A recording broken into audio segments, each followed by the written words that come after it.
Master minds commerce చదవాలనుకునే 10th inter విద్యార్థుల తొలి ఎంపిక. సాక్షి వరుస కథనాలతో బట్టబయలైన TDP gang honey trap case రోజుకో మలుపు తిరుగుతోంది.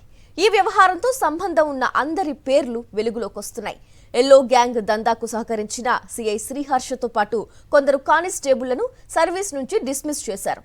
ఇప్పటికే ఈ వ్యవహారానికి సంబంధించి 8 మందిని రిమాండ్కు తరలించారు. ఇంకా ఎవరి పేర్లు బయటకు వస్తాయోనని ఉత్కంఠ నెలకొంది. అనంతపురం జిల్లాలో సంచలనం సృష్టించిన TDP gang honey trap case రోజుకో మలుపు తిరుగుతూ తీవ్ర ఉత్కంఠను రేకెత్తిస్తోంది.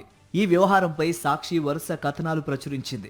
రాప్తాడు ఎమ్మెల్యే పరిటాల సునీత ప్రధాన అనుచరురాలు రంగమ్మ, అనంతపురం ఎమ్మెల్యే దగ్గుపాటి ప్రసాద్ ప్రధాన అనుచరుడు రాజేష్ నాయుడు నేతృత్వంలోని ముఠా కొందరు పోలీసు అధికారులను లోబర్చుకుని సాగించిన ఈ వ్యవహారాన్ని బట్టబయలు చేసింది. బెదిరించి పంచాయతీలు చేసి బాధితుల నుంచి కోట్ల రూపాయలు దండుకున్న ఈ వ్యవహారంలో పలువురు సిఐ స్థాయి అధికారులే ముఠా సభ్యులకు నిస్సిగ్గుగా సహకరించడం దిగ్భ్రాంతిపరిచింది. ఇంకో మాటలో చెప్పాలంటే పోలీసు శాఖ పరువు తీసింది. ఈ దందాకు సంబంధించి డీఐజీ, ఎస్పీలు తీవ్రంగా స్పందించి విచారణ జరిపించారు.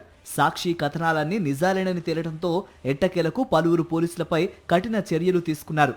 Raptadu CI Sriharsha, Anantapuram rural head constable Giri, constable Durga Prasad, Itukalapalli PS constable Deva Nayak ను ఏకంగా సర్వీస్ నుంచి తొలగించారు.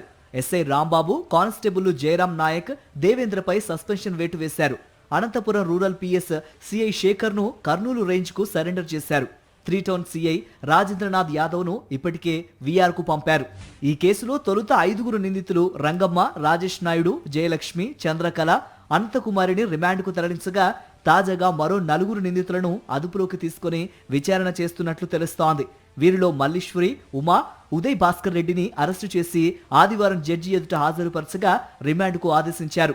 మరో నిందితుడు రుద్రంపేట మాజీ ఉప సర్పంచ్ నరేందర్ రెడ్డిని పోలీసులు విచారిస్తున్నట్లు సమాచారం. ఈ దందాకు సంబంధించి పోలీసుల విచారణలో మరింత మంది పేర్లు బయటపడినట్లు సమాచారం. అయితే వారందరిపై చర్యలు తీసుకుంటారా లేదా అన్నది చర్చనీయాంశంగా మారింది. పై స్థాయిలో ప్రభుత్వ పెద్దల నుంచి తీవ్ర ఒత్తిడి ఉండడంతో ఇంతటితో ఈ కేసును ముగిస్తారా లేక పూర్తి స్థాయిలో నిగ్గు తేల్చి పోలీసు శాఖ పరువు నిలుపుకుంటారా అని ప్రజల్లో చర్చ జరుగుతోంది.